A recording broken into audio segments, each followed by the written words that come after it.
এই ভিখারি এসে বৃদ্ধের খাবারগুলো নিয়ে খেতে শুরু করে। তখন দোকানের মালিক তার কাছ থেকে খাবারগুলো কেড়ে নিলে মেয়েটি বলে, ভাই আমি দুদিন ধরে কিছু খাইনি, যদি খাবারগুলো আমাকে দিতেন অনেক উপকৃত হতাম। যেটা শুনে দোকানের মালিক তাকে এক বাটি খাবার এনে দিলে সে রাক্ষসের মতো খেতে থাকে।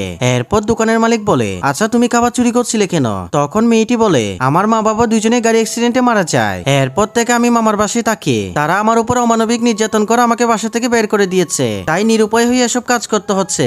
এরপর লোকটি সে পড়াশোনা করে কিনা জিজ্ঞেস করলে মেয়েটি তার রেজাল্ট শিটটি দেখায়। রেজাল্ট শিটটি দেখে লোকটি অবাক হয়ে যায়। তখন সে একটি এটিএম কার্ড বের করে দিয়ে বলে, এখানে 5 লাখ টাকা আছে, এই টাকাগুলো দিয়ে তুমি পড়াশোনা চালিয়ে যাও। যেটা শুনে মেয়েটি কার্ডটি নিয়ে সেখান থেকে চলে যায়। এর 5 বছর পর মেয়েটি আবারও সেই রেস্টুরেন্টে ফিরে আসে। তারপর বন্ধুরা কি হয় সেটি দেখার আগে তুমি যদি তোমার মাকে ভালোবেসে থাকো ভিডিওটা একটা লাইক দিয়ে চ্যানেলটি সাবস্ক্রাইব করো। রেস্টুরেন্টে এসে মেয়েটি জানতে পারে লোকটি এখন রাজমিস্ত্রি কাজ করে। তারপর মেয়েটি লোকটির কাছে গেলে লোকটি তাকে দেখে অবাক হয়ে যায়। তখন মেয়েটি বলে, আপনার জন্য আজকে আমি এত বড় কোম্পানির মালিক হতে পেরেছি।